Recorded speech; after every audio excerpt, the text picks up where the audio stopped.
All day dripping in black Saint. Pull up in the fat my black range. I've been living my life in a fast lane. I'm a gang mate Spartan. Gone through dripping in black Saint garments. All black, everything blacked out. Hoodie in a blacked out.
My name is Jasmine.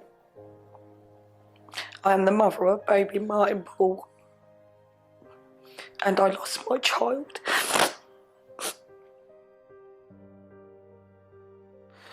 Life was just so simple. I was getting married, running away to Scotland, Gretna Green, to my other two boys. We went to Scotland for a week, we got married, done loads of videos and stuff like that. We come back in the August. My other son got asked to do a carnival float, so we were on the carnival float.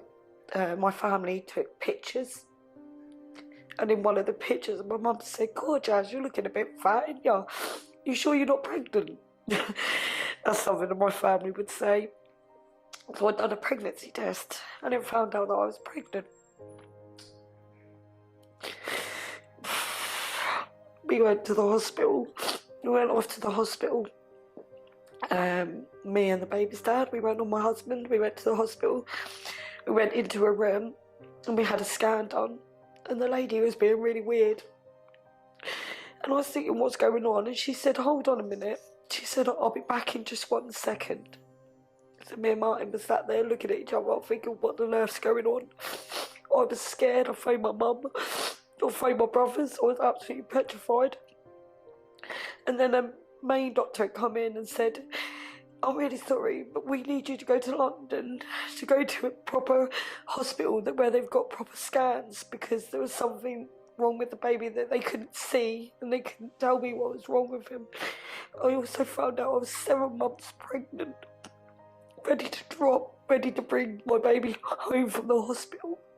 And instead I'm on my way to London with my family, my brothers, my sister, my mum, my dad. We went to London. We went into the hospital and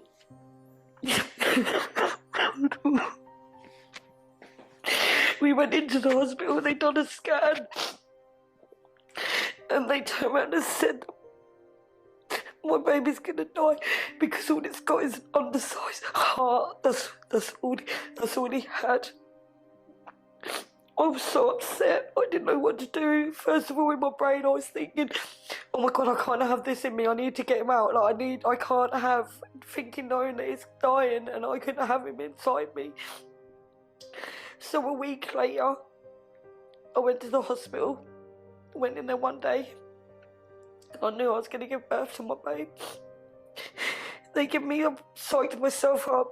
I went in there, they gave me tablets, 3 tablets, and then sent me home. Do you know how hard that was, sending me home, thinking I was going into hospital that day to give birth to my baby? And they sent me home for 3 days for these tablets to work.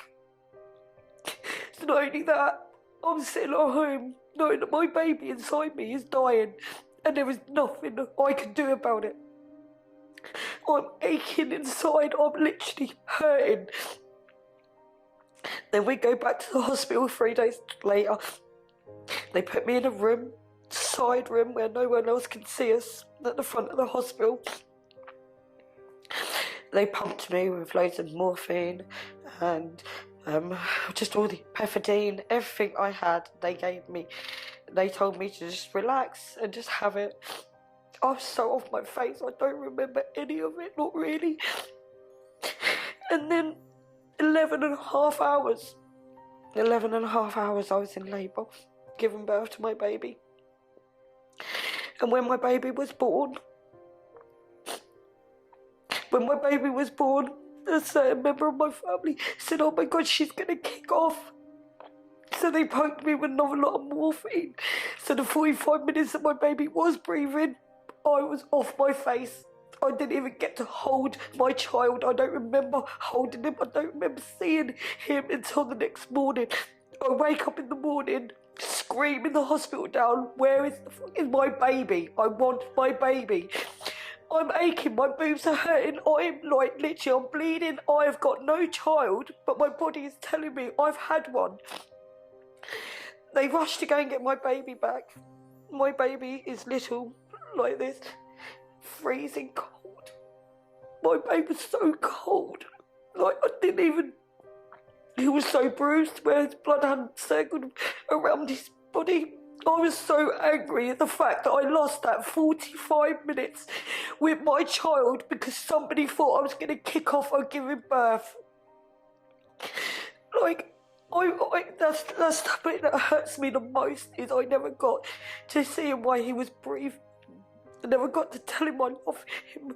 I never got to do nothing. I never got to just look at him. The next day, I just see a freezing cold dead baby. And that wasn't my child. That wasn't the one I felt like I gave birth to.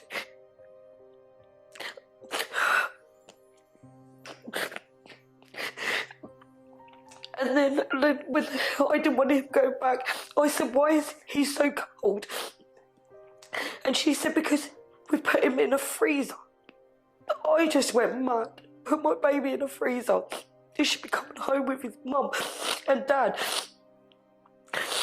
And then I was in hospital for another couple of days. They sent me home. I was numb. My body was aching, my boobs are leaking, my body's aching from my child that I'm never going to get to see ever again now. They took my baby away for 4.5 weeks to do a post-mortem on him. His funeral was on the 20th of December 2001. And I got his ashes back on Christmas Eve of the same year.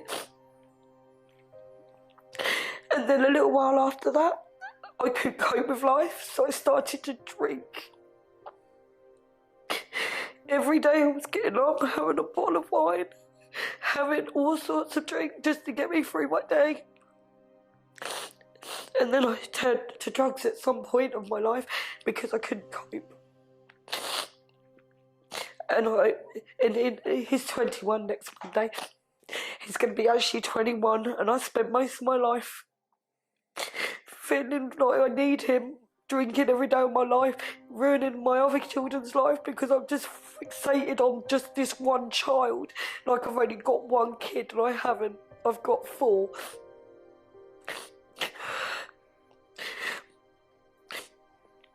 When they say it gets easier, it really don't.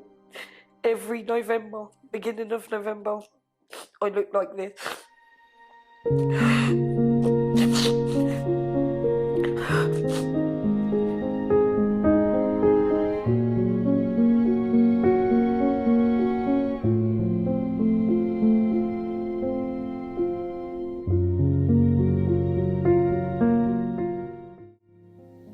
My name is Keisha. I am the mother of baby Bannister, and I lost my baby.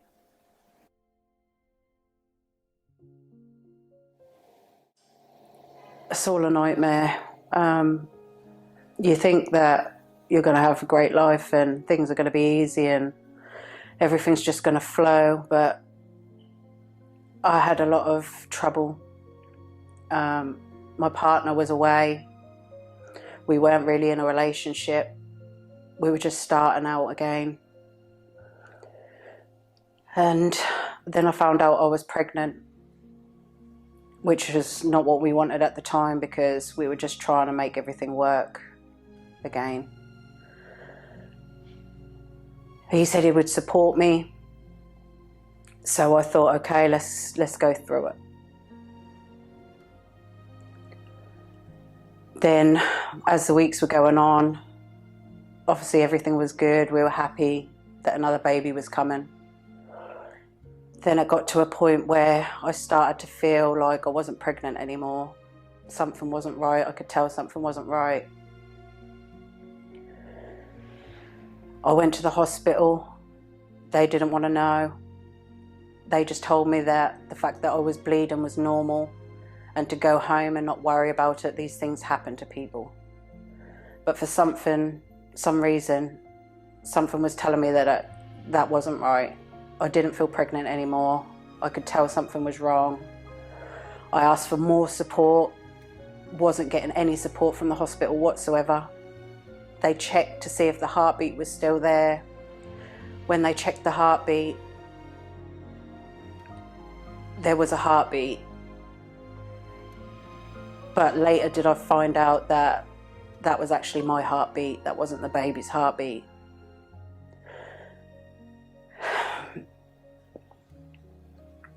I went for a consultation. The doctor said that the blood wasn't a problem, and I said, the blood is a problem. I need someone to check me over.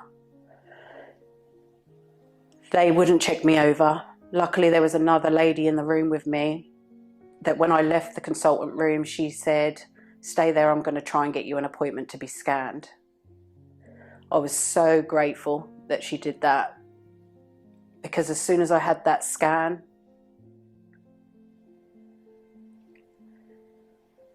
they then said that there's no heartbeat.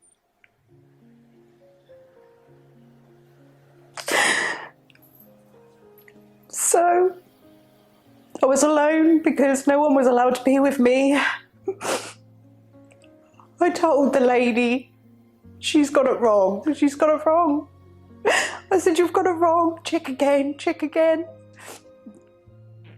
She said, no, sorry darling, there's no heartbeat.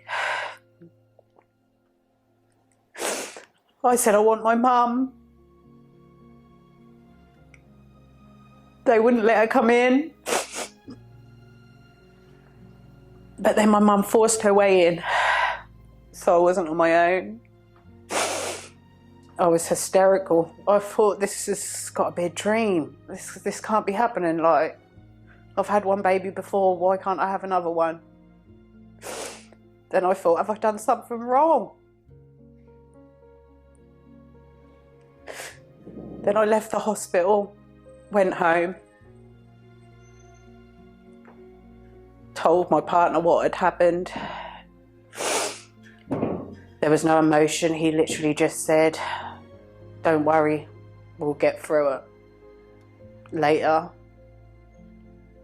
He never spoke about it anymore, and I was just left to deal with it on my own.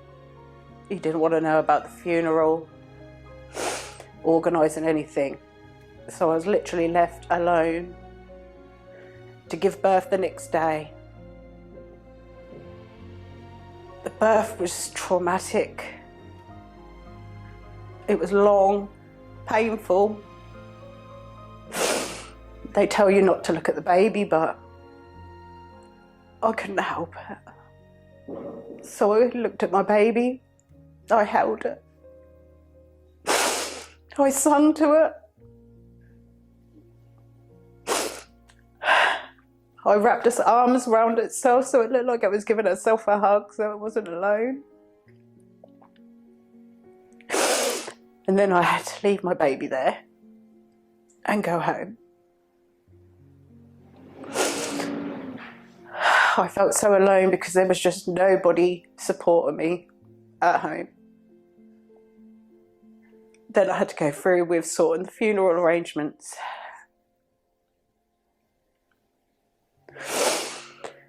So I organised for my baby to have a funeral. I carried my baby down the aisle for the last time, and I said my goodbyes. That's got to be the worst thing you ever do. No one wants to carry their baby to their final resting place.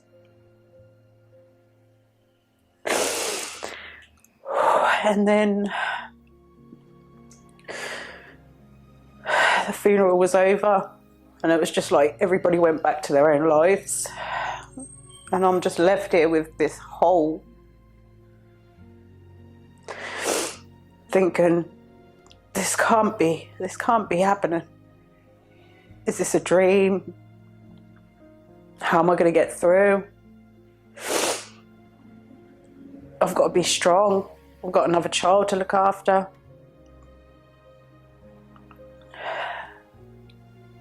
And then a few months later, I fell pregnant again.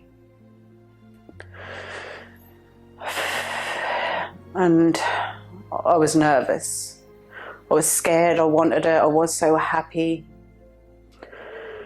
And I thought, please let this baby survive, please. I couldn't do all of that again, especially on my own. At this point, I was alone. I wasn't in a relationship at the time.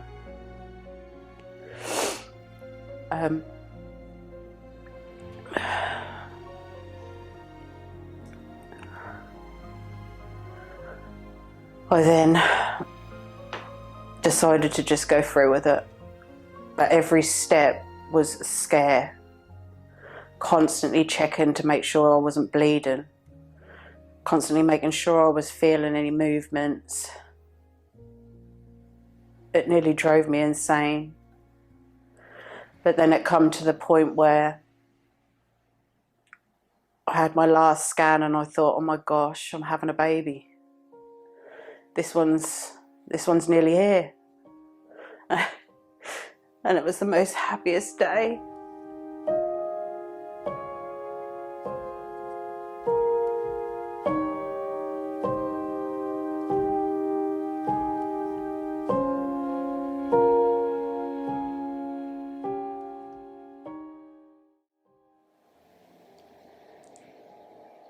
My name is Jodie,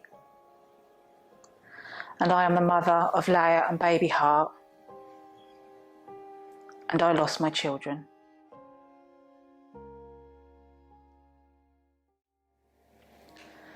So we found out we were pregnant. We were happy. It was quite a bit of a took the pregnancy test before I went to work, and sort of went into Jamie in the living room and just went, I'm going to leave this with you. I'm now going to work, type thing. So, you know, it was a bit of a laugh and a giggle, and wait until I come home to do the proper big test to find out how many weeks I was. And everything was fine. Everything was happy, you know. Got really bad morning sickness, worse than what I did with my first pregnancy of my oldest son. Didn't really think much of it, just thought, you know, everyone just kept saying, oh, it's because you're having a different sex, that's why the pregnancy is a bit worse. Went for our first scan. The lady that we saw there wasn't the best lady in the entire world, but she done the scan, kept moaning because she couldn't see the baby, had to go for walks, was saying, you know, it's because of your size that we can't see what the baby's doing. But we carried on, you know, brushed it off, and, you know, saw a picture of the baby, all happy, everything was fine, you know, done the blood tests and everything. A week later, we got a phone call from the hospital saying that we were at high risk of Down syndrome. Wasn't anything to do with the scan, it was just showing in the blood that the blood count was quite high. And they gave us options on what to do. Did we want to go through the process of having the needle go through to the womb to test like the embryonic fluid? And we had a big discussion about it. It was quite hard. I was very upset. But we decided that, you know, life is life. Whatever the baby's going to be, it will be, and we will love her or it, whatever it come out to be. But they offered us an early scan if we didn't go through the tests. So at 19 weeks, we went up for a scan to find out the gender of the baby with a consultant, where we found out that we were having a little girl. And he was just about to sign us off saying that everything was fine, that, you know, he could see just by looking at the scan that there was no abnormalities with the baby, but it didn't mean that it wasn't 100% not going to have Down syndrome, but he couldn't see anything wrong with it. But at that minute, he then said, I just want to check something out. And as he was going into the scan a little bit deeper, he said, you're carrying twins. Which we were a bit like, what? It was a major shock to find out that we were having twins. But he did say that the other one hadn't formed properly, and that it should have been picked up on our first scan, because the growth of the non-viable one was 2 weeks behind the one that was growing properly. And the problem that we had then was that because the other one was growing, the viable baby was feeding the other one, and that's why it was growing, and that he should have really seen me at 14 weeks so they could have done something about it. We didn't really have much of a choice, and he just said, you've got to go to London Hospital tomorrow, because we don't deal with this at Ipswich Hospital. We don't have a fetal medicine department, and this is in my years of being a consultant, I've never actually dealt with this. So on the spot, we were like, within an hour you'll get a phone call from the hospital and you've got to go tomorrow. Jamie was already booked on to do a course for his work, so he couldn't come with me. So we took my mum and my father-in-law, had to pay for tickets to go up to London to a hospital to be scanned to find out what was going on.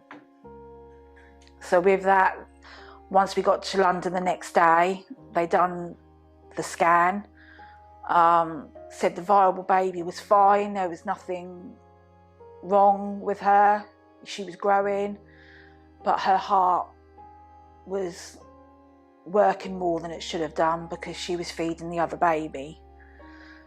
They gave me options of what I had to do, but because I didn't have Jamie with me, I wasn't prepared to make any of those options. So they said, you know, we can leave it another week, you know, everything will be fine, not much is going to change within a week. What they were worried about was the fluid growing around them. If there was too much fluid, then obviously something was going to happen to the second baby. So a week later, me and Jamie then got back onto another train, went back to London, and they said that, yes, the fluid had grown and her heart was working overtime, and that we needed to make a decision on what to do. They said we could have left it, but she would have had to have been born at 24, 26 weeks. But if we had a procedure where they would put a needle through my belly to then stem the blood flow to the non-viable one, you know, she would have more of a chance. She could get to the end of her gestation, or at least 32 weeks for her to actually have a chance of survival. So the point of, like, when we had Down syndrome, I didn't want to have the needle put into my belly. I now didn't have a choice. I had to do it to save her. I had no choice. So we came home back to Ipswich, went back up to London again the next day, all prepared to have it done. Jamie was allowed in the room with me, and I had the procedure done. everything was good. They gave me medication, told me to go home. If anything bad was going to happen, it was going to happen within the next 48 hours. But this was her best chance of survival.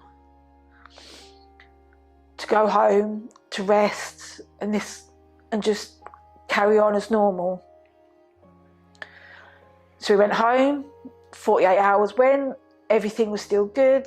She was kicking and moving about, and I rested like they told me to. And everything was good. It looked like everything was going to be perfect. And then I went for a scan, my last scan back at Ipswich Hospital, to make sure everything was all right. The last scan I had, the consultant was running really, really late, to the point that Jamie had to leave because he had to get back to work. So I went in on my own, and he said that, you know, that the baby, the non-viable one, had moved to the back. Everything was good. She looked like she was growing okay. But he said that something was wrong. And because he was in such a rush to get my appointment over with, to get me out, I didn't really understand what he was saying, which made me frustrated, because if we were running on time, I would have had Jamie there with me, and I would have understood a bit more.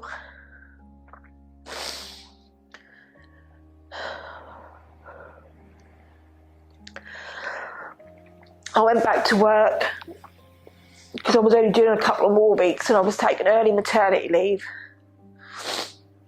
because I just thought, I need to just rest. I need to see this out to be safe. I was at work the Wednesday, and I had one massive big kick and then nothing.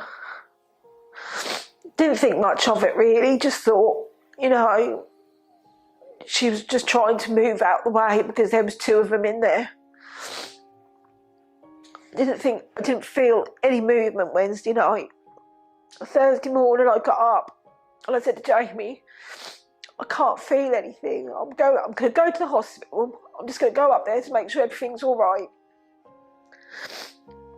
So I did. My mum dropped me off, and I was up there a good couple of hours. They put me on a monitor. I heard the baby heartbeat. I was just like, oh, that's good. As long as I can hear a heartbeat, I'm happy. But the doctor who came around to see me said, you know, with all the complications that you've had, I really want to just recommend that you have another scan. I want to go and see the consultant. She come back and she said, oh, the consultant's really busy. He hasn't got time to come up to see you, but you were only scanned Monday, so you don't need to be scanned again. And I was like, are you sure? She was like, well, that's what the consultant's saying, so that's what we've got to do. But the baby's heartbeat is fine, you're all good. So I came home and I rested up. I felt a few little kicks and moves, so that reassured me. But come Sunday, we were all getting ready to go pumpkin picking with friends and family. So, you know, but I said to Jamie, I haven't felt her. I need to go back to the hospital. You get the boy ready, you know, and everything will be fine. You just get him ready, and I'll either meet you later or I'll just come home, but have a nice time. My mum come pick me up, dropped me off. I went up to the room and they tried to put me on a monitor. And that's when I knew something was wrong.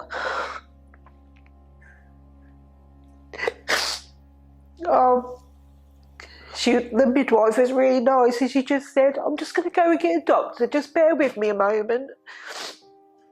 And they come back and they were like, we're just going to do a scan.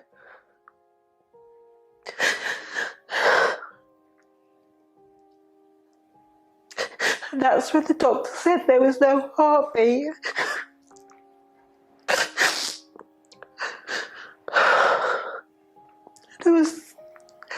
My world just went into pieces. I was there all on my own because it was during lockdown, so I didn't have anyone with me. My mum had already gone home because she just said, just give me a call and I'll come and pick you up when you're done. Everything will be fine. And they said, are you with anyone? And I said, no, I've come up on my own because my husband's at home with my son getting ready to go out. And then that's when I had to make the phone call to Jamie to say I need you at the hospital. I said they can't find a heartbeat. So with that, they then just took me out of the ward and put me in a room on my own. Came through every so often to see if I was all right until Jamie got there. And then when Jamie turned up, I phoned him again actually before he got there to see where he was because I was just sitting there on my own. And he said, is it bad? I was like, yeah. I said, it is. And then he came into the room with me. They done another scan while he was there, just to show, I suppose, to make sure that he could see and that they weren't like making it all up. We then had to go through everything about, you know, what medication I had to take because I was at 28 weeks at this point. So I had to give birth to her basically. They said we can give you a tablet now or you can come back another day. So we came back the next day because the tablet that they give you can make you go into labour. And I just wasn't ready for it at that point. So I had to go home. I had to pack a hospital bag. They said, make sure you bring clothes for her to wear. And it was like, I don't have anything that small to put her in. We went up the hospital. We thought we were going to be staying there, but we weren't. They just gave me the tablet to stop the pregnancy. They said we could stay in hospital for the next 24 hours if we wanted to, but I didn't want to be there any longer than I needed to. So we went home. I went back up there again on the third day, and then that's when they gave me medication to induce my labour. To be fair, it was a quick labour. They started about 9 o'clock, and I had her at 5 o'clock in the afternoon, dead on. I actually had them both because they both came out at the same time, and it was a case of the other one had strangled her, and they told me that the other one had moved out the way. It hadn't. It literally strangled her in my womb. You know, we done what we could do while we were there. You know, we made some moments quite light-hearted. You know, like watching films and me off my face on gas and air and laughing and giggling at what I was doing and what I was saying and freaking out because I thought somebody was going to come in. But once I had her, we then stayed the night. Jamie stayed with me. But come the next day, all I wanted to do was just go home. I didn't want to be there any longer than I needed to be. I had to wait for medication and injections, but, you know, they were really busy the next day. But I was just like, I just want to go home. I just want to see my baby. I just want to hold her just before I go. Which is what we done. I mean, I did hold her after I'd given birth. But the next day, you know, they'd found some little tiny clothes for her to wear for us. And I wrapped her up in a blanket that I took. And yeah, I held her just for the one last time. And then I was just like, I want to go home. Don't want to be here. So we went home. And we tried to carry on. And it was hard. It was so hard. Like, even talking to my oldest, you know, I found it really hard to have him there, you know, because he wanted to hug me, and, you know, I was sore and my boobs were sore because they didn't give me it because my milk had come in, and I had to wait for medication for that to be taken away because they didn't give me anything at the hospital, you know, and it was just hard. There's no words to describe how hard it was, just sitting at home, not having, you know, what I should have been taking home with me.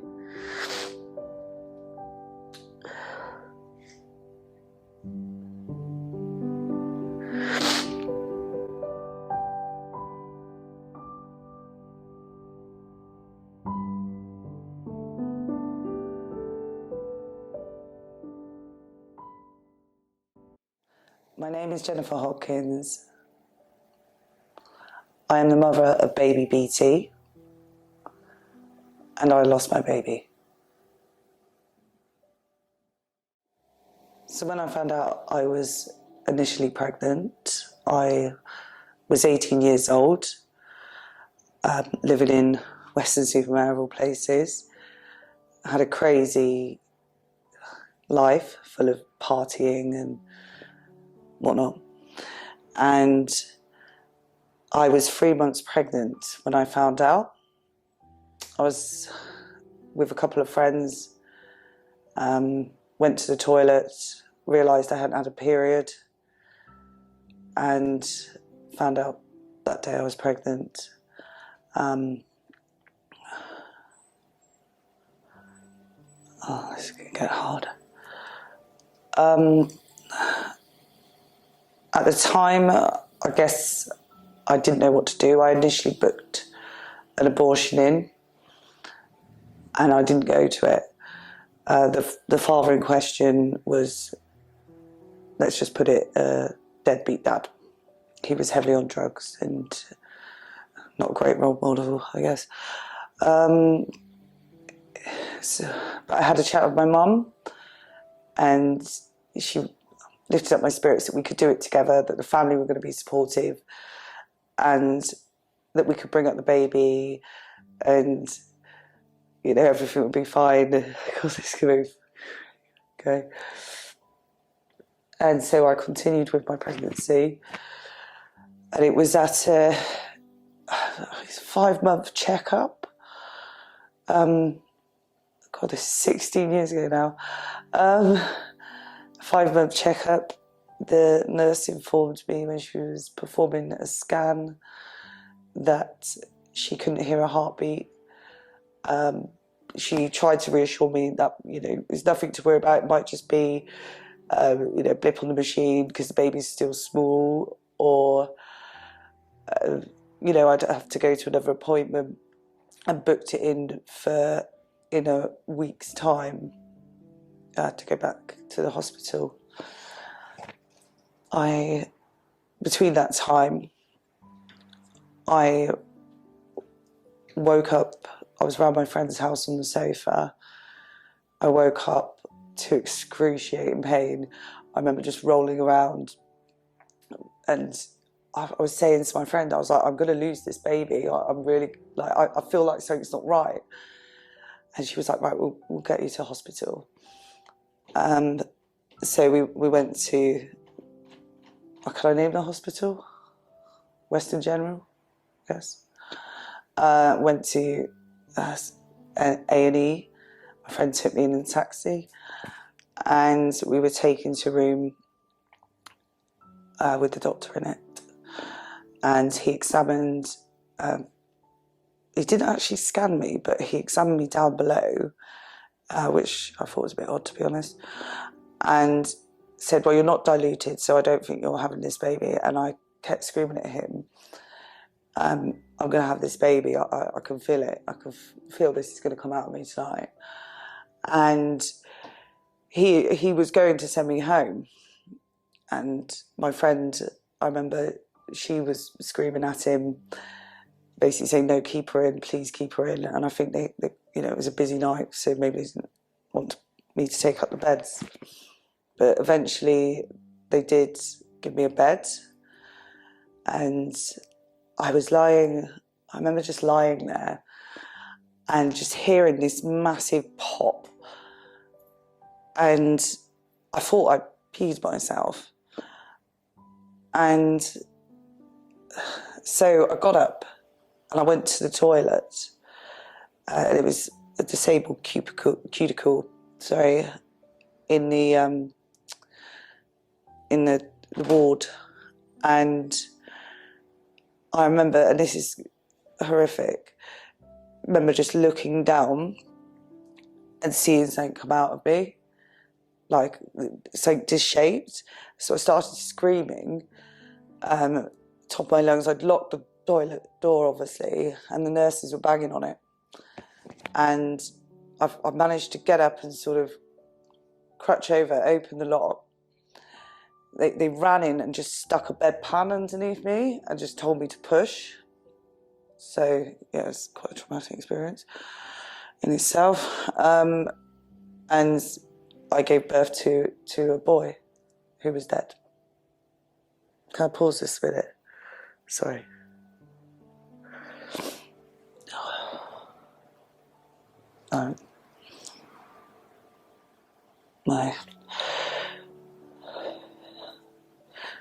Yeah, it was single-handedly one of the worst experiences of my life. I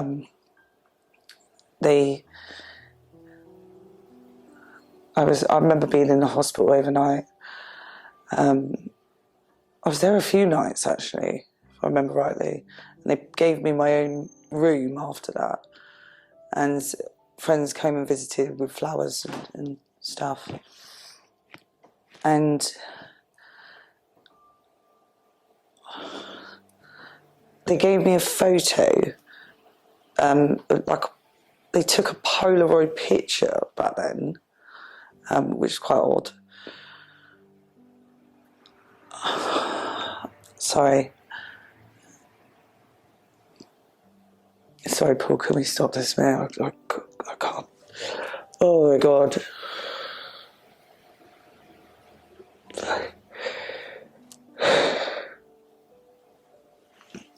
Oh, I hated this.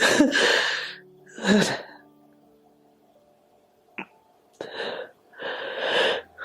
was just so frigging young at the time.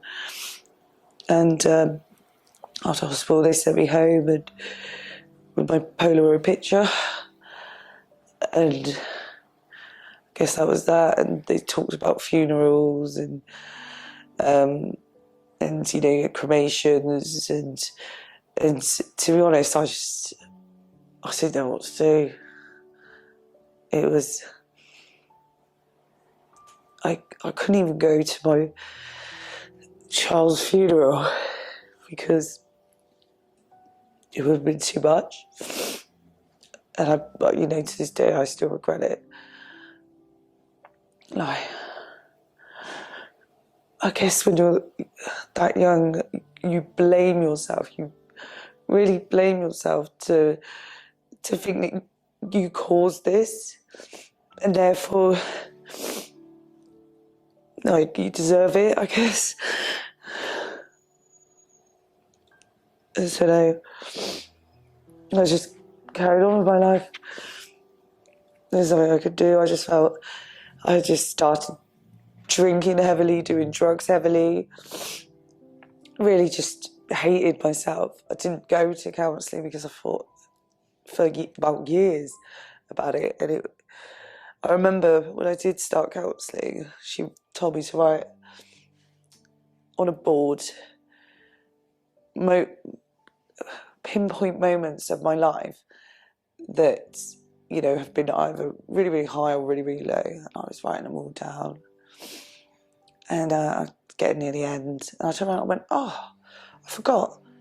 I've had a stillbirth And she went, how on earth do you forget you had a stillbirth? I said, because when you go into a haze of like drugs and alcohol after all that, and then more crazy shit happens. And actually that's the thing, going back, when they, after the stillbirth, when I was in the hospital, they had to remove the placenta. And the doctor at the time, again a male doctor, got a pair of what can you describe as like tongs, went in and ripped it out. And I can remember feeling extreme pain then. And after, you know, I came out of hospital, my mum took me back home for a couple of weeks so I could recover. I couldn't walk. I was just like hunched over, walking through the house. I remember my brother just looking at me, and I just felt so fucking weak. Like, and it took forever to heal. I have no idea if it's had any, like, obviously long-term damage on me or whatever, I guess, because I haven't been pregnant since.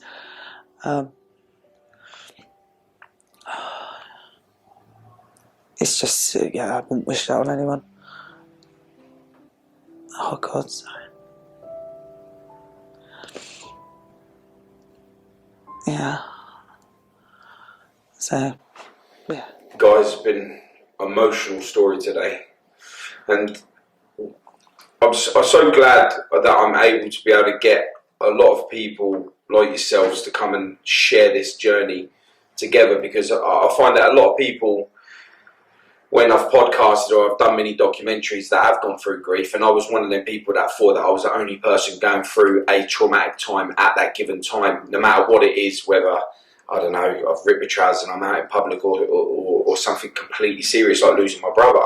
So like getting to share this with you guys and be able to get this message out there to others to let them know that we ain't alone in grief. And although we're all going through the same experience, you all individually are going through your own separate grief due to the emotion that you've got attached to that thing that's going on in your life at that time. Today, 4 women, 4 strong, powerful women who probably doubted their strength throughout the beginning of this to the end, that I hope that you've understood your power as a person, let alone a woman that's gone through grief. And for me, that's very powerful to watch the process of you guys go from feeling like you all know that something happened to you, because that's the reason why you're here, but to understand that, you know, that you ain't alone and that you've got someone else to lean on if need be now, that does understand what you're going through and can help you when you're at the low. Because, you know, talking to people that haven't had the same grief as you, you're going to have that answer. That's like for you guys, right? This is all to do with losing a child, and you got a midwife that's turning around saying to you, come on, you've got this is easy, stop making that noise, stop doing this. And you turn around and say to them, have you got a child? And have you done this? And they say, no, I haven't got any children. How do they know? How do they understand? And that's why I wanted to do this for you guys today, just to let you know that you guys ain't midwives that haven't had, you all understand it, and this is the start of something stronger for you guys to understand your own power and to see how strong you are as women. And I'm glad that for most of you here today that I've been able to be there from the start, and I'll carry on being there for the future for you all, because I do understand what you're going through, even though I'm a man, because it has happened to me and men don't talk about it. And I wanted the relationship between male and female to be able to see the greater picture that Men don't get it, do they? It's all about the women all the time. No, not necessarily, because I had this conversation earlier on with Jen, and I turned around and said that men don't men and women tend not to talk about it. Men tend to forget about it and like it's not happened and sweep it under the carpet, because that's how we cope, because we're not allowed to talk about our emotions, and we have to stay strong for the other sex, yourselves or anything like that. So what I wanted to be able to be seen is what you truly go through as mothers, as women, as human beings. And I really do feel like we've connected today on camera for people to understand what it is like for a woman to go through this. I mean, how do you guys feel? You want to go first? Let's just fire it out. I feel drained. I feel absolutely drained. But I feel, in 21 years, I've never, ever, ever spoken about it.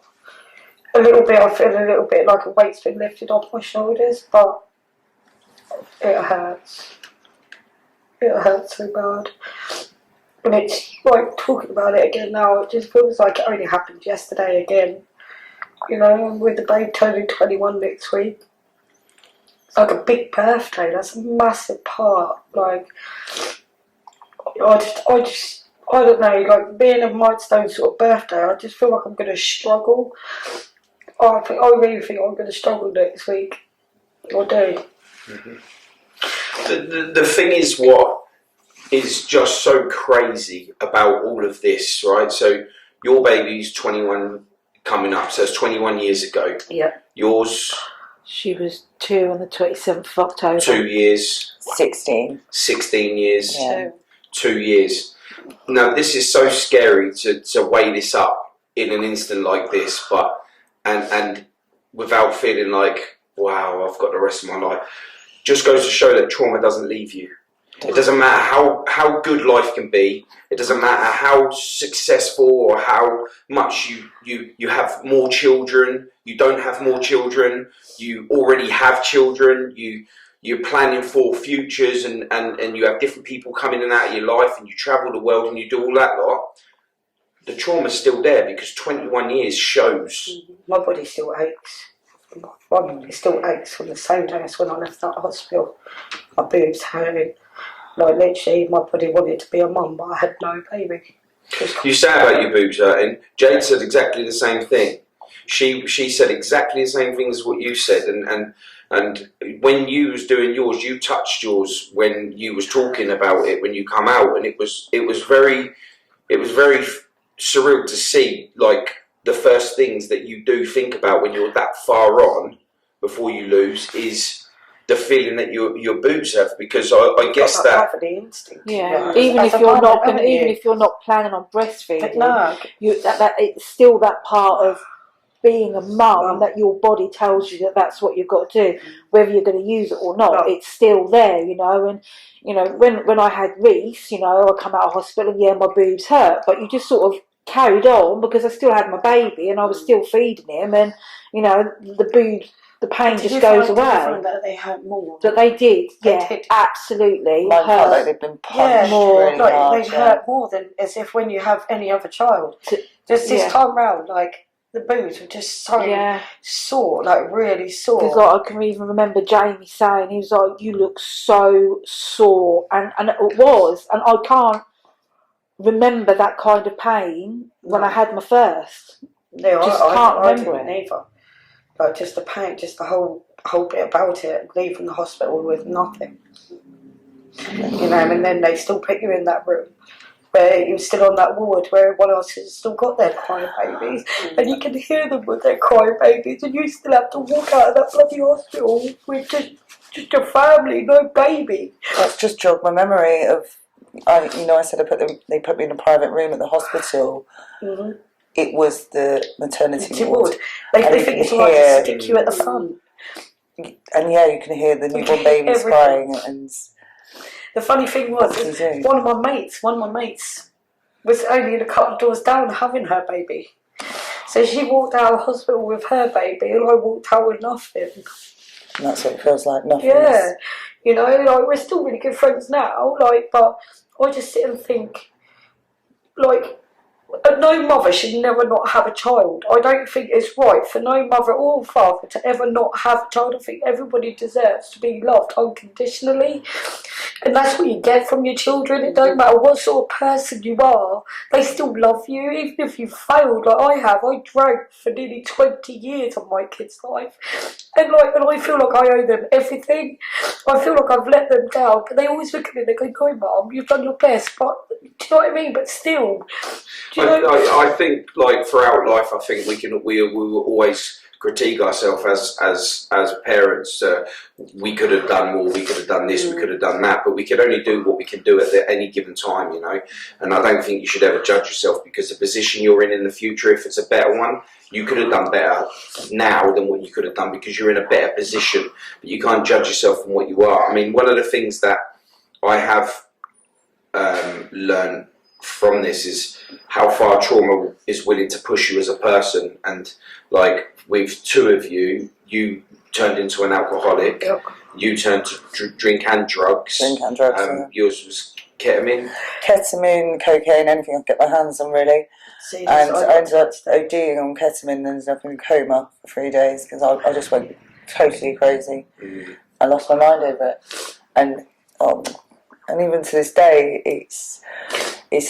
I think it's only because I'm in my mid-30s now that I'm willing to even consider having a child. For years, I couldn't think of anything worse than falling pregnant again. Yeah, it's scary, isn't it? When with my last baby, right?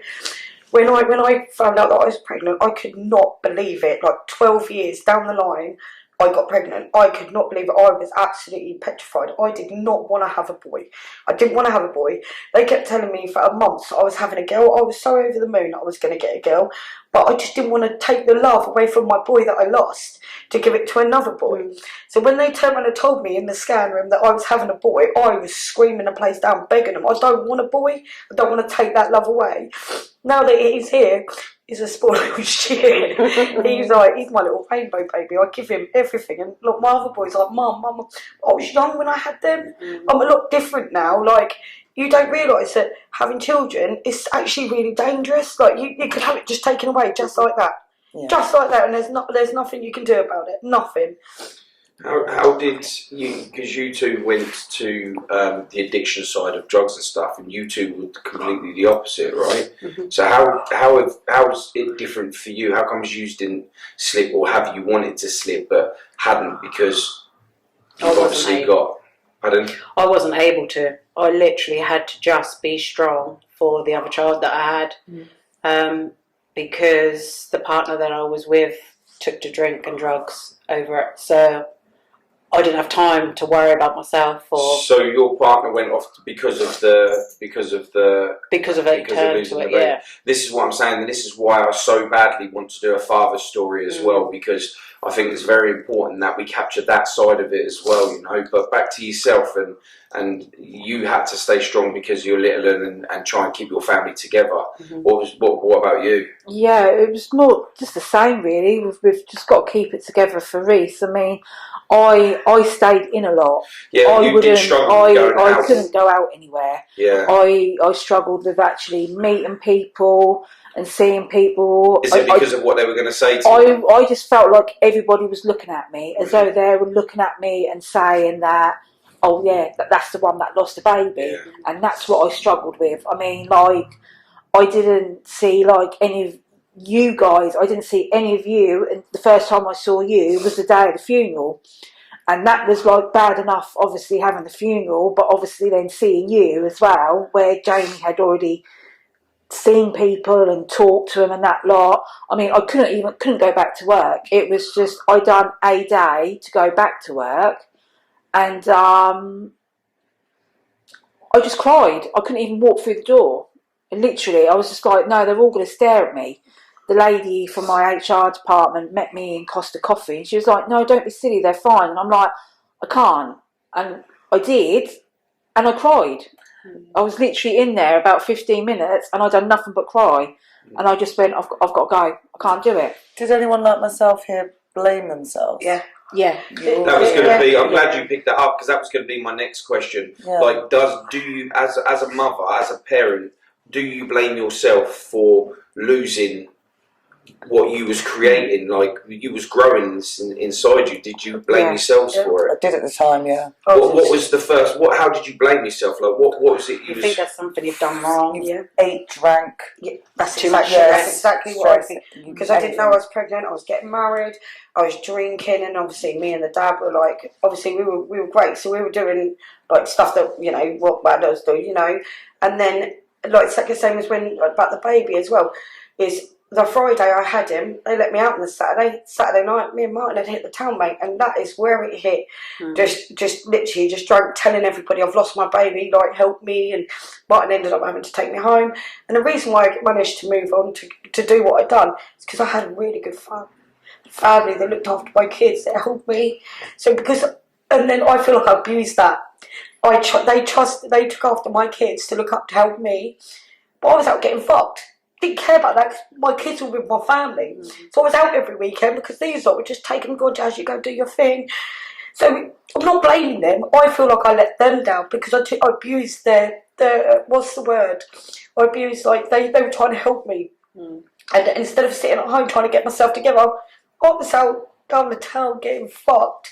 Do you know what I mean? Come rolling in on a Sunday morning, like, do you know what I mean? Like, that's how it went for me, because I had such a good family network, and I abused that. I mean, I was taking drugs before I had the baby, but it really stepped it up next level when that happened, because I wanted to block it, didn't want to hear about it, see it. It's just better to it was better to push it to the back of the brain. You stayed silent. You stayed silent through that. Was it the opposite for you? Well, I mean, I did feel like I blamed myself because, should I have gone to hospital sooner? I trusted what the hospital told me. They told me that everything was fine. But there was just that niggle at the back of my head that told me that something wasn't right, and they weren't telling me. But I blame the hospital because I had a horrendous pregnancy. This brings me on to my next question. Like, how do you feel like you was trapped by the hospital? I complained. I wrote to the head. From what I told you about what happened with my placenta, I think they've done damage down there, ripping it out. Yeah, they ripped mine out and all. Ooh. That was the most excruciating thing ever. I don't even really remember. All I remember is going into hospital after the third day after taking them tablets, and they were just pumping me with morphine and pethidine and gas and air. They were just giving it to me, and because I was just taking it all, not thinking about what was going on until I actually gave birth, and then they put that final one in. I don't remember nothing. You had full negligence with yours. You actually went ahead for a court case, didn't you? Yeah, which nothing ever come of it. It was like, I know everybody says, or my pregnancy was bad, this, that, the other. Mine was literally a complete balls up from day one. From when I had my first scan to the woman being rude. She bruised me because she said that because of my size, they couldn't see the baby properly, so she pushed so hard. I was bruised, given the wrong information about when I was told about the Down syndrome, because when we were told about that and then we were told we were having twins, they were like, well, the Down syndrome test just rules it out because you can't test for twins with Down syndrome. There's different. Can you not? So there's a different test that they have to do. So because they thought I was only having the one baby, I just got tested for Down syndrome on one baby. So apparently there's another way you have to test for it. Can you have two twins with Downs? I think so. I wouldn't like to 100% say yes, but I think you can. But because it wasn't anything to do with the fluid behind the baby's neck, it was something to do with like something in my blood, like the blood count and that lot. But because I was carrying twins, it was going to be higher anyway. So they shouldn't have counted, but they counted that as the baby having Down syndrome. But it weren't. Well, if you was to have it, and this is a question for you all, I have a sister, she's Down syndrome, and she is absolutely beautiful. She's an amazing child, and I'll tell you what, we're blessed to have her. I wish I got to see her. it's from another relationship with my dad, but she is absolutely amazing. Would that have made a difference to you guys? If they turn around and said to you, you could have had your baby, but it's going to be Downs, or you lose it, would you now, knowing what it feels like to lose? So when I first got that phone call and they told me that I was at a high risk of Down syndrome, I had a meltdown, literally, because I was at work, I got this telephone call, I had to just go into a side office, and I was just literally just bawling my eyes out down the phone to this woman until a colleague came past and came in to say what was wrong. So with that, when I then told her, and she was like, right, just go home. So like I phoned Jamie, and Jamie was just like, oh, it don't matter, doesn't matter. Doesn't matter, and it doesn't. And now I look at it, it doesn't matter. But to get that first call for them to say to you, your baby is at high risk of having Down syndrome by a telephone call, it's like, what? It does feel like the world is like falling apart. Yeah, but because it was lockdown, you didn't see anybody unless you had an appointment. Yeah, I had 2 children in lockdown, and that was absolute nightmare. If my missus had to go through what you ladies have gone through within the lockdown period, I don't know how I would have coped, to be honest with you. And I know that she wouldn't have been able to cope being on her own. I know her as a person inside out, and I know that she wouldn't have been able to do that on her own. So the fact that you two had to deal with that in lockdown on your own, the scans that weren't allowed into, especially the bad news side of things, you know, is just... I remember pacing up and down outside the hospital, just waiting and hoping and praying that there was nothing the matter, and you know, you just don't think. But to actually hear it firsthand there in the room, your mum had to push through all of the stuff. She works down the hospital, and they still wouldn't let her in when she's screaming and crying in the room, and they still wouldn't even let her in, and she works down there. You know, so that's a forced entry there. That's even more trauma that's added to and they should have allowed her to come in, especially because she's staff down there. And I know some people are going to probably put in the comments like, you know, COVID, you know, that's disrespectful that you say that, or anything like that. But I believe that if you're going through something as difficult as that, you should have someone there to hold your hand, you know, without a doubt, because the trauma, the extensive trauma and damage from that, just being alone at that time, you can't, trying to think of the word for it, irresputable. It's a word, it can't be fixed. You can't get away from that. You'll always have that feeling, and that will stay with you no matter how. 21 years, 16 years, you guys are still fresh, but you've got, how does that make you feel knowing that this is 2 years in, you feel that pain, 21 years and 16 years later, and you're still sitting here crying and still think, are you understanding this, or are you scared for this?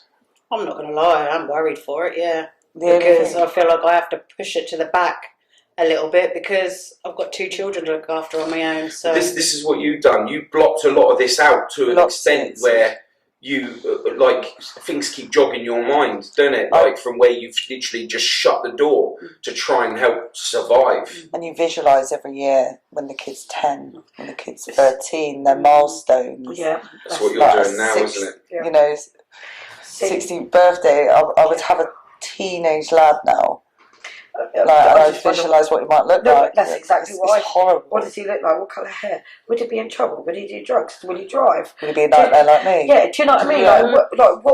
What would he be like? Would he be a bit like my other kids, or would he be like? I think that all the time, and I go to media nights and stuff like that. Just hear anything, and in all the life that he's been gone, I had nothing until about 1 year ago, because my brother's there. And he kindly let me know that he's got him.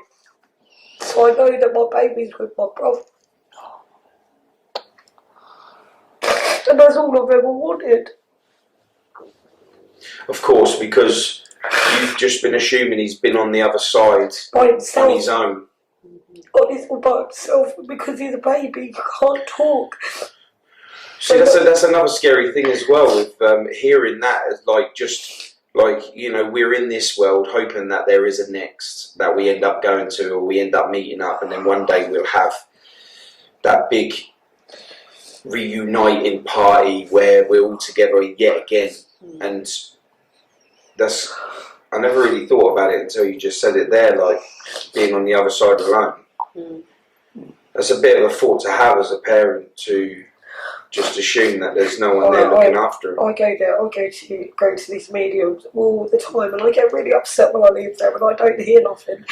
But now I go and I'm fine, because when they told me where he is, I'm happy with that. I am happy with that. Like, it makes me feel so much better knowing that he's with someone holding him and cuddling him, playing with him, doing whatever, telling him off. Just, do you know what I mean? Just something up there. Like, all these years, he's just there all by himself. Like, who's looking after him? Who's changing his mum? Who's like feeding him? Who's doing any of that up there? I know that, like, being able to celebrate the milestones and be able to do things like find something to put in place. Like, you know, for instance, I'll give you an example. I lost my brother, so I bought a bench. I put it outside my shop so we can all go there. And for these 3 ladies here, and I would like to get something for you sorted as well, is I bought each one of these collectively as a friendship group. We put money together and we bought trees, and we put trees in. Mine's in my mum's back garden, and so hers is in her mum's back garden. Yours is in your mum's back garden, and we put yours down the forest where we like to go, didn't you? Like, where we literally go for family walks down there, and it's like overlooking the sea. It's in the prime location. Yours is right outside your mum's kitchen. Yours is at the bottom of the garden. Yeah, we decorate. Where it's all decorated all the time. Have you got anything like this? No. We need to do this. We need to do this. Thank you. Find a location where you'd like it. We'll get a tree and we'll all come down. Yeah. Believe it or not, like, I don't always go down there, but just knowing that there's something down there for him, do you know what I mean? It makes me feel so much better. I was going to ask, do any of you go visit the tree often?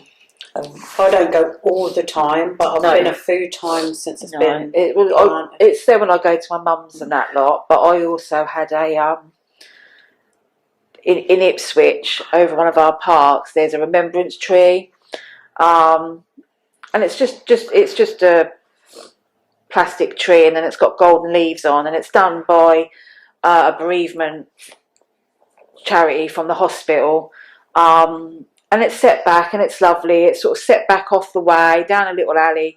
You go over a little brook, and there's some benches and we had a little gold leaf put on this tree. And That's lovely. we visit that on her birthday, which we did a couple of weeks ago. We took our boy with us. We took some balloons. I took a little princess carriage, like a little Christmas decoration, just to hang on the tree, just by her name, and we let some balloons off. And that's our little, I suppose we've done that for the last couple of years, and that's our little tradition thing that we do. And that's quite nice, because it's like just me, Jamie and Reese. See, I do my tree. Do you know what I mean? I mean, the trees in my mum's back garden. I go to my mum's back garden. I go to my mum's house every week, and it's there. But that is just somewhere that we can just go and just be alone. Just even just for a few minutes. You know, we're not there like forever. It's just a few minutes, just us. It's quiet. It's peaceful. There's birds, you know, singing if it's nice weather, and you know. But yeah, that's our little place that we go to a lot. Yeah. This is what I always recommend, and sometimes it's not always best to have it in location where you visit constantly, because it's always nice to go as if you're going to visit something. So these ones were in there, they chose to do it in their mum's back garden, but with Keisha we kind of was like, do it somewhere where, because she's not in a fixed house, like you could move wherever, you know, and you got to lift the tree up. Their mums ain't never leaving, you know what I mean? They're never stuck there, that tree's is stuck. So my tree's been there. It was nice to be able to go out for a walk, like, you know, me and my missus and the kids, we went down to the forest for a walk, because that's our place we go to, and it's super nice, and we go down there and we went and had a look at the tree, and it's there, it's grand, it's nice, and blooming. You know, it's good, and it's There's a tree down there that I took my brother down. I introduced my whole family to this forest. So I took my brother down. There's a tree down there, and about 3 years ago, we tied ribbons around the tree because it was a tree that we used to climb up this massive hill. When we went down there to go and have a look at a tree, the ribbons were still on the tree 3 years later. No way. Yeah, and that's how I know that that place is meant to be the place that we're supposed to go and visit. You know, when we're missing or anything like that. So if we do something, you know, get it in a place where you just feel most free. Yeah. You know, but as soon as you find a location, we'll get something sorted and come down and plant a tree. I think it's very important to have something to go to. You know, because I think sometimes when you have a minute to think, you need something, some substance, something to feel, something to view, something to look at. It can't always just be memory, because eventually, because it's only you thinking about it, your memories do fade, and you do forget, and you'll always miss, and you'll always feel grief, and you'll always feel pain, but you will forget, you know. So it's very important that you find a substance of something that you can relate to, that person, that baby, that memory, that something, because I feel that it keeps it more alive, because you're having actually something to visit rather than just be like. Because that's what I felt most guilt over. It's forgetting. That? Yeah. Yeah. It does, doesn't it, when you end up going out and then you think, oh, I've done that. Yeah. This happened in my life. And it hits you like a ton of bricks, especially when you come off the drugs, you sober up, and it comes back for you 10 times, tenfolds. And then part of you thinks, God, I need to have another drink now to just get rid of that. Do you know what I mean? So it's like a circle. Sorry. No. How do you feel today? I'm asking you because you completely shut yours off. So doing this today is absolutely massive, that you're ready to reopen that door again, and to feel that, and to share it with some of the ladies that you've never met before, you know. And obviously you know me very well, we're very good friends, but how does it make you feel today, having to reopen that door? It is a relief. Yeah, thank you so much for that, obviously. No, thank you. I guess it's only been, I started going through intense counselling through the lockdowns, and it was only then when I was able to really deal with it. And that's, less than 2 years ago, where I was going 2 hours a week in, week out. It was and just speaking about all the sort of different events, because that was a pinnacle moment in my life where things started to go wrong and it spiraled. And to forget it, that momentous moment, was so, I was riddled with guilt for a long time. It just goes to show that no matter what comes in your life, no matter how difficult it is, you have to deal with that situation straight away, because no matter how much you try and push it to the back, it's going to come out eventually. Yeah. And it's better to deal with it right now, and to do everything you can to put yourself in a position where you can fight it. Yes, it will change you as a person, and it has changed you all as a person, because, you know, I've known you all before you all had babies, and I've known you after this, not you, but I've known you after, and, you know, just you all have changed as people, because you've had to put yourself in a position where your strength overweighs your happiness, because you are feeling guilty to be happy. You're feeling like you can't be that person anymore, which is understandable, because you're no longer that person you once was, because you've had to go through so much trauma. And trauma is strange, because it can change someone, not only for the better but for the worst as well. And you've all gone through your addictions, whether it's your drugs, you shutting yourself off, and would you say like anxiety? Yeah. You still suffer a little bit with that now, don't you? Yeah. It's getting better, but it's still there. Yeah. And you with your like hard-faced, like, I'm okay when I know you're not. Yeah, well, I had to go to antidepressants in the end. Are you still? Yeah, I'm having to take them now. I weren't going to, and I was trying not to, but to cope, I needed it. Do you feel like they're helping you? Yeah, they are, yeah. In what way? Like, what? Just to get up every day and get on with life and look after my kids. Or does it actually help you get out of bed, just taking these pills? Not something you thought about? No, I just didn't want to add on another drug to my addiction. That's why I just didn't want to take It's them. not the same sort of drug though, is it? But- It's this one is not one that numbs you, it's one that helps you. So it's a very different. But part of me, like, this is no disrespect, and I'm sorry if it comes out wrong, but I don't want to rely on a tablet to get out of bed. Like at the end of the day, I already messed my. You heard her say there she doesn't either. No, I know. That's why I said I didn't But want to. that's what I'm saying. Like with. There's definitely no disrespect. She doesn't take it as that. But what I'm saying is, like with it, is this stuff is not. We don't choose to have this stuff, and this is the thing. They're not going to rely on that just to make me get. But that's your addictive personality there, and this is what I mean. I don't think you realise you survived 21 years. Yeah. 21 years, and you've had other trauma in with that as well. But you've survived 21 years. What is to say? You've done it because you're a strong, powerful woman. Yeah. Yeah, that's how you've done it. Each and every one of you. Each and every one of you, and you clap your hands like you ain't as strong as her. You've done 2 years. You've done 2 years before you went on the antidepressants. Now, is it because you feel like the way that your life is at the minute, with struggling with just life in general, finances, whatever, relationship, whatever, losing a baby, all that stuff, whatever, yeah, is you're maybe misleading your strength and using it as a coping mechanism for overall stuff rather than just what you feel like it might be because of. I don't know, it's just literally everything. Like the relationship going wrong, drugs and alcohol, police in my life, like then obviously getting pregnant again, the stress of that, trying to look after the current one, obviously wanting attention. Life is so hard on your own and can't work because I've got a baby now, and the stress was just way too much. You need to find your balance. I had to give in. Not give in. But there's such Not a divide on antidepressants.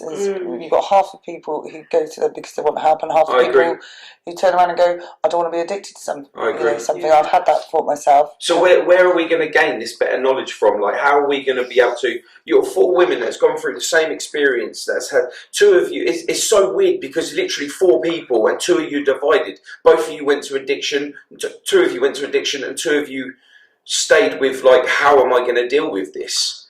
And that is so crazy that the room literally is split in half. You know, because like there is no help other than self-help, right? Yeah. That's what they say, yeah? Yeah. You've got to learn to love yourself, you've got to learn to understand your power, and you've got to learn how to express it all at the same time, as well as suppress your trauma. I just find it hard to love yourself when you look at yourself in the mirror every day. You just think, what on earth? Take the mirrors out of your house. Take the mirrors out of your house. I own 1 mirror in my house. 1 mirror in Jason's. Take it out. Take it out. No, seriously. This is all part. This is all part. You've got to work yourself to a strength where you're like, you know what? The next time I have a mirror in my house, I'm going to look in that and just be like, I've made it. I'm here. I try all the time, even when I've like done something wrong, I think, well, I'm going to look at myself and tell myself in the mirror. But as soon as I do, I just think, because I've let myself down, and I've let my family down, I've let my kids down. You need to get some red lipstick, go to your mirror and write, I am strong, I am amazing, a load of affirmations, and read them every day. Yeah, even if you can't spell. Do you know what? But do you know what? I went in my son's room the other day, and he's got like bits of paper, and it's written on there stuff like what he wants to do on a daily basis and how to treat people. Same theory, same principle. I can believe it, and that comes from my 13-year-old son. Do you know what I mean? Like, but the thing is, because he's been your child after you've lost a child. Same with you, Kish. You've been a child after you lost a child. You tend to not favour that one, but maybe over baby that one more than the other one. And of course, your other children will get jealous of it. And I think you've started to notice that a little bit, and you've always noticed that because Jace is spoiled. But I think with that, now if you sit there and you work it out, that if your child is being naughty, he's being strong and he's being overpowered or whatever, is he learning that from you? Because You can't gain strength from someone's weakness.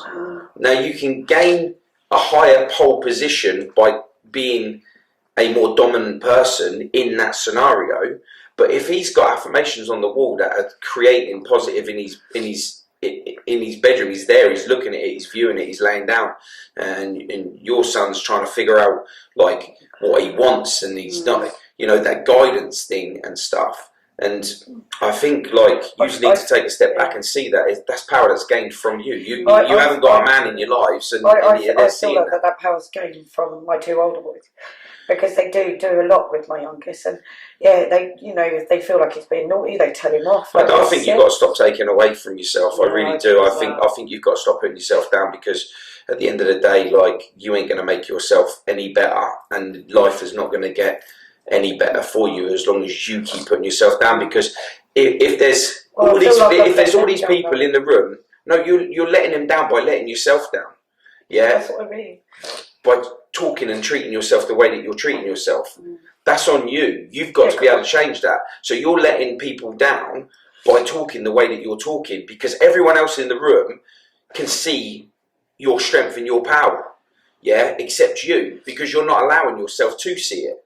Because maybe you want people to feel sorry for you, maybe you want to not progress because it makes you feel guilty because you've lost your baby and all that lot, but that's something you're going to have to deal with, and getting help, I suggest you do maybe seek help for that, you know, no matter whether it's talking to the girls and leaning on them, or going to get some proper help. But I definitely recommend some self-help, that's for sure. And I think you need to all see that you're inner power, because I don't think that there is a lot of women out there that have gone through what you've gone through, and they've sadly took their life because of it, and families have split up, and you know, there's been some real things. So, you know, I think you all need to see your individual power and show more power to other women that are going through what you're going through, because I don't really think you see how special you all are. Thank you. You're welcome. Have you guys got any questions you want to ask each other? Something that you've gone through that you're not sure if anyone else has gone through? No, but I'm always here. Telephone's always on. Here. So I've got a question for everyone. You've all got other children. How do you inform the other child of the stillbirth or lost baby? Once again, I didn't have the opportunity to tell them, because me and my family are really close, and if one of us is broken, another member will try and come in. So my family told my children. I told mine. Just had to break it down as much as you can for them to understand it, really. And I don't think he still really understands, because he's gotten upset about it and says he wished the baby was here, but it's not a lot. Jamie told us. Yeah. It was, I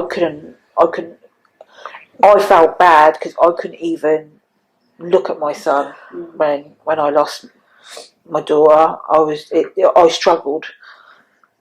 I mean, he kept saying he wanted to come home, but my mum kept hold of him for a little while. But yeah, Jamie done that. There was no way I could have done it. It's just weird how it pushes you away from your other children, though, doesn't it? Like something like that, even though that you're all going through that as a family, you just push them out, don't you? And then you just go off and by yourself. I don't get why you do that. To be honest, I was by myself. Yeah. I didn't have no family support and like no partner, no one. Just had to do it all for myself. And I think that's why I just had to say, look, Keisha, you need help. Get help. If you've got to take the meds, you've got to take the meds. I've got 2 children to look after. You've got to make sure it doesn't become long term, though. Oh yeah, I don't plan on it. I don't plan on it. Do you feel like people stepped away from you because they didn't know what to say to you? Yeah. Yeah, maybe. Yeah. After when I lost my baby, one of my mates come and knocked on my door and asked to see if they could buy my buggy.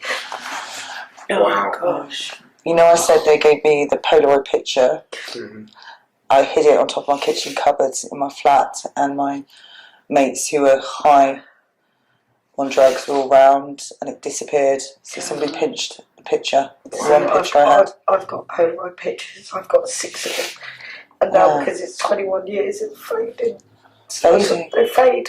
They fade after a certain time. Oh. I know it sounds a bit weird, but I actually took pictures of the baby when it came out. I needed something. Yeah, I got 6 of them. I just didn't want to not see it again. Did the hospital take them all? No. Yeah, the hospital took mine. Yeah. So the hospital took some of ours, and they said, we've done it, and we've put it on a little disc, like a little what's it? Is it USB? Yeah, well, like a little card for you, so you can have a look at them at your home. And the midwife was like, "Oh, we've took some really nice ones with a little teddy bear with them, and this, that, and the other." And we didn't look at them for ages, but on the day of the funeral, when we got home, and that was just us two, we decided to look at them. And they were bloody horrible. I couldn't show my kids mine. Hell no. They were horrible. No. They put them in a Winnie the Pooh picture. No, they made it out like they took some nice pictures, because when you're like in this room, you've got these little pictures on that on the wall of them, there's like nice sort of like photography ones, and I had that image in my mind of that's what they'd done. Yeah. But they were horrible. See, now absolutely horrible. And I actually will not look at them again. The only nice one was they took a nice little one of her feet. And that's quite cute. And it's a cute picture. Yeah. And that's the only one. The other ones, when they say we've just took a picture of a teddy bear, they're horrible. And I shouldn't say that because that's my little girl there. But I don't know my pictures. They're horrible. She's got no clothes on. All she had was a little hat on her head with just like this teddy shoved next to her. And it's just like, that's not what I envisioned, what you told me they were going to look like. But we looked at them, and they've been put back in her box, and that's where they'll stay. My pictures of my baby, and the blood had obviously stopped flowing around his body. So it looked like someone beating him up. It just looks bruised all over his body. But we have got some nice pictures of what the midwife took when you can't actually see her, but it's just, I'm holding her. And it's just me and Jamie holding her. There are pictures. They're on my phone. I haven't shown them to anyone. But yeah, that's the comfort. You know what I mean? They're not great pictures because obviously I'm crying and I'm blubbering mess. But there are pictures to hold and not to show anyone else. Yeah. What was you saying? You were saying something about. Well, obviously when I felt the baby come out, obviously they were like, don't look at it and whatever, but I couldn't help it. I had to look at it. And I kind of felt like I shouldn't have done, but when I did, I literally just melted. And obviously when a baby comes out, they're just... So what I did was, I grabbed his little arms and put it around it like that. Then I wrapped it in a little blanket and put a little teddy with it. And then that's the last I saw of it after I spent about an hour. And then my mum took it and my mum was rocking it and stuff and singing and saying, "Hello, my little darling." See, it's so powerful on how different you all viewed the same thing.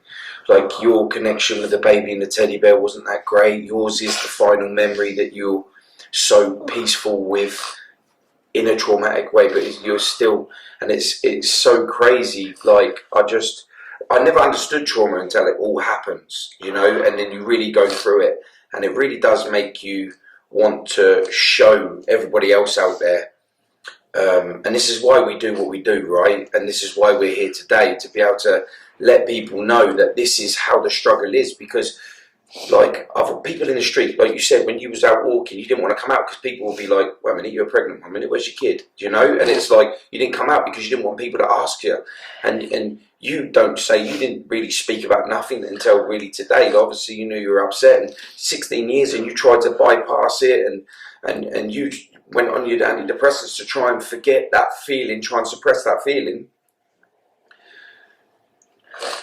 But today, you girls really spoke out. Thank you for giving me the opportunity. No, thank you. Like, and for other mothers out there to know that they're not alone, and to be able to let fathers know and men know that this is what you are really truly going through as women. And it's not because you're a moody cow, it's not because your hormones, because you probably got that right as well, yeah? Oh, it's just your hormones, they'll go back to normal at some point. And 21 years later. that's what I'm saying. This is so extensive, it's so deep, it's so fragile that it's bypassed in an argument, it's bypassed in, if you're not strong enough as a couple, or even if you are strong enough, this can really divide you, it can split your family up, you know.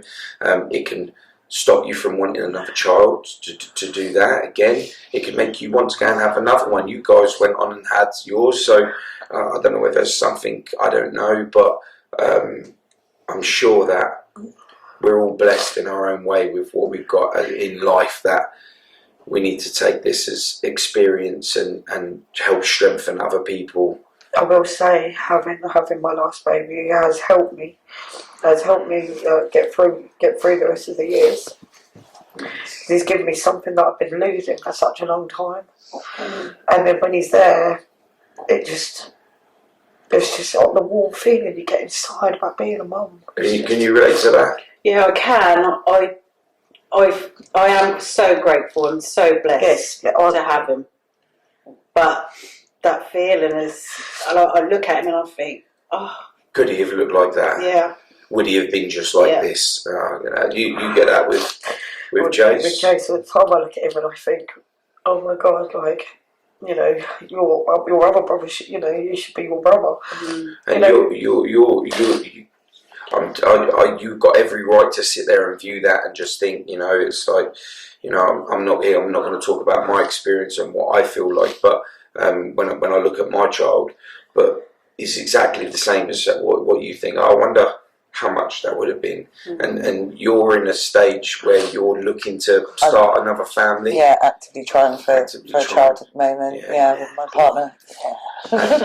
and you haven't got that far yet, or have you dismissed it, or just? I haven't got that far. I haven't even got rid of any of her stuff yet. You know, it was taken away on the day that we found out that we lost her. But then we had to have it back, and you know, in our spare bedroom under a blanket is bags of baby clothes and a bottle steriliser and bottles. It's all just still sitting there. Do you go in? I go in the room, but it's covered in a blanket. Do you look at it? No, not at all. It's just covered in a Chanel blanket. It just sits there in the corner. Will you ever move that out there, or will that be too final? Yeah. I haven't even thought about it. I keep thinking, oh, well, I've got to do it, but I never do anything with it. If you leave it there, you can pretend it's like it's not happening. Yeah. But this is what I want. This is what I want people to understand. The trauma of this, it could be something as little as some bags just hidden with a blanket, and that's enough to be able to not make you go insane, but at the same time still give you hope. And it's crazy how what we connect to and what we link to, the memory, the whole situation, to be able to just carry on pushing for tomorrow. It took me a year to pick up the ashes. I couldn't do it.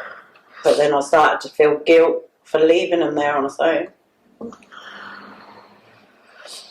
And now I feel a little bit more at peace. Can I just ask what was the feeling for you not to go and pick them up? I couldn't do it. I didn't want to face it. Too final. Yeah. But then I felt guilty for leaving them there on its own. And how do you feel now that you've collected them? I literally went to my room, and the baby's in my room. And I brought all my kids in, and I just said, now I've got all my babies under my roof. So you haven't scattered the ashes? Oh, Christmas and stuff like that. I was taking. She hasn't either. These haven't. She's 21 years. It's still there. I used to take their box down to my mum's at Christmas and stuff. You did try to put him. She did try to put him in with a brother when he was, but they wouldn't allow it. So, but I couldn't find the death certificate. Yeah, we couldn't find the death certificate, so they wouldn't allow it. So, yeah, if the way that these hang on to the ashes. I hope I'm the last one to go because I don't want to be put on a shelf. Like these. I feel like you guys. This just Maybe just a piece, just a little piece. You can't open up my box though.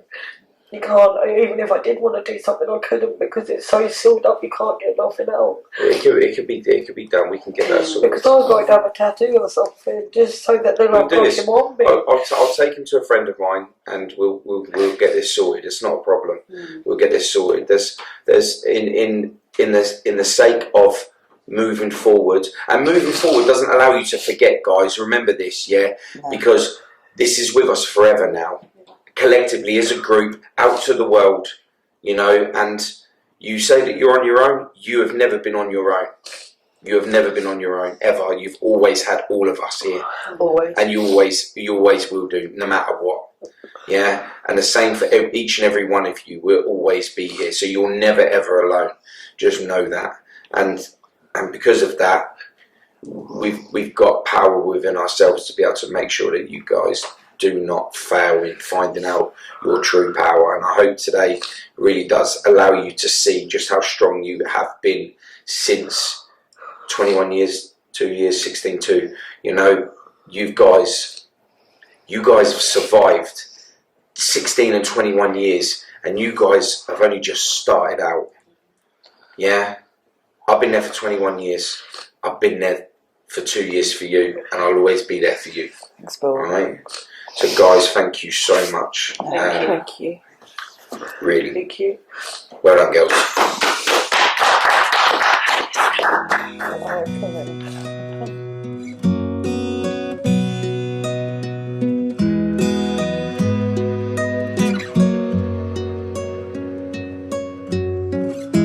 Wasn't I meant to lie in your arms here for a while? I'm alive and I take you in. I've been falling,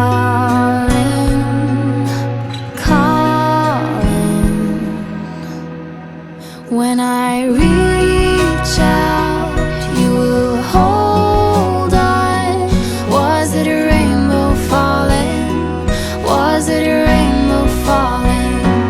When I touch you, it will break through. Was it a rainbow falling?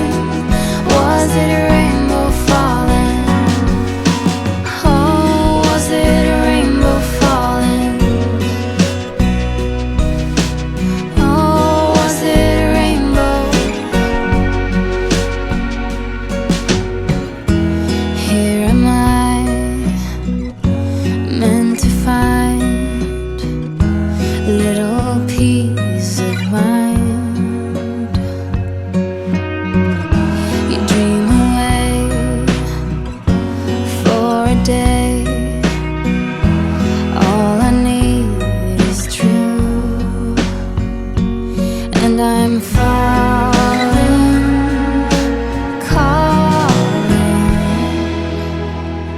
When